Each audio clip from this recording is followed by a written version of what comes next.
Bonjour à tous et bienvenue sur la chaîne Le Café des Red Devils. Alors aujourd'hui, on se retrouve pour une nouvelle vidéo, une vidéo preview du match en Premier League de ce dimanche 6 avril à 17h30, Manchester United, Manchester City. Donc voilà, avant de commencer la vidéo, comme d'habitude, je vais vous demander de vous abonner, de liker, de commenter, de partager. On est de plus en plus nombreux sur la chaîne, ça me soutient et ça soutient la chaîne. Donc on continue comme United.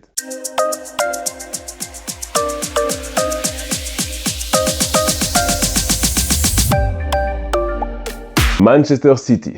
Alors cette année est un peu plus compliquée que les années précédentes. Évidemment, sous l'ère Guardiola, on les a connus qui roulaient sur la Première Ligue. On se souvient, ils ont gagné 4 titres de champion d'affilée. Ils ont quand même gagné une Ligue des Champions aussi. Donc Manchester City, ces dernières années, c'est voire le plus gros club d'Angleterre. Cette année, ils sont 4e au classement, devant Newcastle 5e et Chelsea 6e. Ils ont un match en plus que ces deux dernières équipes. Donc c'est un peu plus compliqué cette année pour Manchester City, qui enchaîne aussi les blessures. Bon, on sait, ils ont commencé l'année, ils ont perdu Rodri directement. Donc Rodri, qui était quand même un des points clés et essentiels de cette équipe, qui a été blessé pour toute la saison, qui revient probablement pour la saison prochaine. Rodri qui a été Ballon d'Or. Donc voilà, il y a quelques blessures. Il y a aussi des 3 potentiels titulaires en défense. On pense à Akanji, Ake, Stones. Et puis là, plus récemment, Haaland. Haaland qui s'est blessé à la cheville pour une durée allant entre 5 et 6 semaines. Bon voilà, évidemment que on ne se réjouit pas des blessures. Nous aussi, on en a énormément. Mais évidemment qu'on préfère les affronter sans tous ces joueurs. Ça, c'est une chose, ça c'est certain. Mais voilà, en attendant donc cette année, c'est plus compliqué. On sent un Guardiola vraiment un peu perdu. Bon, on sait que en dehors du football, il n'a pas la saison, l'année la plus facile, évidemment, et ça a un impact peut-être sur le jeu de Manchester City cette année, mais aussi Manchester City, on sent que c'est une équipe un peu vieillissante, mais je dirais vieillissante surtout dans ses idées. Maintenant, les équipes connaissent le football de City, on sait comment jouer contre eux, donc ils sont un peu moins imprévisibles. On a vu, il y a des probables départs pour cette année, pour le prochain mercato. On parle de De Bruyne, de Bernardo Silva, Ruben Dias, Gundogan. On a déjà vu Kyle Walker qui est parti à l'AC Milan. Donc on voit que ça va être un petit nettoyage, ils ont besoin d'un renouveau. Ils ont fait venir des Marmouches, l'autre je n'arrive jamais à dire son nom, le défenseur. Donc on sent que maintenant ils doivent passer à autre chose. Avec les joueurs précédents, ils ont tout gagné. Maintenant, on sent que ça commence un peu à s'essouffler. Donc, à eux de justement changer tout ça avant de se retrouver dans notre situation. Et pour leurs 5 derniers matchs ici, City, c'est 2 victoires, 2 défaites et un match nul.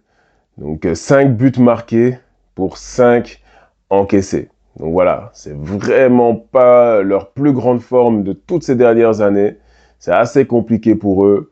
Je l'ai dit aussi pour Nottingham Forest, on a vu le résultat après, mais c'est peut-être aussi un des meilleurs moments pour les affronter. Contre nous, sur les 10 derniers matchs, par contre, c'est 7 victoires pour City et 3 seulement pour Manchester United.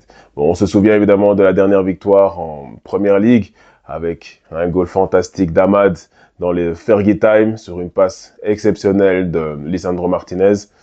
Bon, tous les deux sont blessés pour le match qui arrive, mais on se souvient, on sait que United, dans ce genre de rencontres, ils sont plutôt à l'aise et plutôt performants. Donc, à voir ce qu'ils vont nous proposer dimanche. Alors, Manchester United. Donc, on sort d'une défaite contre Nottingham Forest 1-0. Une défaite assez frustrante car je ne trouve pas qu'on ait été spécialement mauvais, mais comme d'habitude, on a manqué cruellement d'efficacité et de créativité devant. Donc voilà, c'est une nouvelle fois toujours le même problème. Bon, on a vu que Manchester United cherche activement un numéro 9. Il y a toujours les rumeurs pour Osimhen. Mais Osimhen, le problème, c'est qu'il y a un très gros salaire. Il y a quand même quelques rumeurs qui disent qu'il y aurait un potentiel échange entre Osimhen et Garnacho, plus de l'argent, bien entendu. Donc voilà, ça reste encore à voir, à étudier. Il y a un nom qui revient assez souvent aussi maintenant, c'est Liam Delap. Donc c'est un jeune attaquant de 22 ans, un attaquant anglais qui joue à Ipswich. Bon, cette année, Delap, c'est 29 matchs joués pour 11 buts marqués et 2 passes décisives. Est-ce que ce serait vraiment la bonne solution? Je ne pense pas. Pour moi, ce serait un peu une Højlund 2.0. C'est-à-dire que c'est un jeune attaquant sur qui on mettrait encore une fois toute la pression. Donc, je vois pas l'intérêt d'acheter ce joueur, même s'il est bon, c'est pas ça le problème. Mais Højlund, en mon sens, a quand même plus de potentiel que Liam Delap. Donc, voilà, il coûte quand même 35 millions. Je vois pas trop l'intérêt de cet achat. Maintenant, peut-être que je me trompe, peut-être qu'il va venir et que lui, bah, il va scorer. Donc ça, toujours dans le football, on sait jamais vraiment. Il n'y a pas de science exacte. En attendant, c'est quand même un pari risqué. Alors pour moi, ce week-end, je retenterai le trio d'attaque Garnacho, Højlund et Zirkzee. Ça avait plutôt bien marché avant la trêve internationale. Là, contre Nottingham Forest, c'était pas le même trio. Puis Fernandez un peu plus haut, il ne sait pas être aussi impactant que quand il est plus bas dans le jeu, en mon sens. Donc, parce que quand il est plus bas, il a plus de contrôle sur le jeu. Et je n'ai pas trop aimé le duo Casemiro-Ugarte. Deux joueurs que j'aime bien, mais ensemble, ça manque un peu de créativité. Donc, Fernandez, pour moi, doit redescendre et on doit retenter. Donc, le trio d'attaque, Garnacho, Højlund et Zirkzee. Mais je vais vous donner mon 11. Donc, mon 11, c'est Onana, Dalot, De Ligt, Maguire, Yoro, Dorgu, Ugarte, Fernandez, Garnacho, Højlund, Zirkzee. Voilà, je mets De Ligt, Maguire, Yoro. Maguire parce que dans ce genre de rencontre, voilà, on va être dans un bloc bas parce que Manchester City vont avoir la possession de balle, ils vont dominer le jeu et c'est en fait finalement dans ce genre de rencontre et dans ce genre de schéma que Manchester United, avec l'équipe que l'on a à l'heure actuelle, est plus confortable, est plus à l'aise. C'est toujours quand on doit créer le jeu, quand on doit tenir la balle, que là, Manchester manque de créativité et d'idées. On le voit parce que offensivement, c'est très pauvre et c'est toujours assez stéréotypé. Donc, voilà, dans ce genre de schéma, comme contre Manchester City, c'est là qu'on est finalement le plus à l'aise. Même contre Liverpool, on l'a vu encore en FA Cup l'année passée, etc. Enfin, voilà. C'est pour ça que moi, ce week-end, je ne vois pas une défaite de United. Je ne vois pas non plus une victoire. Je vois un match nul. Un match nul 1-1. Voilà. Avec une équipe de City qui va dominer le match comme à son habitude. Mais une équipe de Manchester United qui va tenir défensivement et savoir marquer sur une occasion. Voilà. C'est mon pronostic 1-1. Maintenant, on verra ce week-end. Peut-être qu'on va gagner. Je vous avoue que je vois, si ce n'est pas match nul, je ne vois plutôt gagner que perdre. Vous allez dire, il est fou, il voit que des victoires. Mais on a vu les récentes performances de United contre les plus gros du championnat. Et quand c'est ces équipes-là qui tiennent la balle, c'est là qu'on voit vraiment le meilleur visage de United.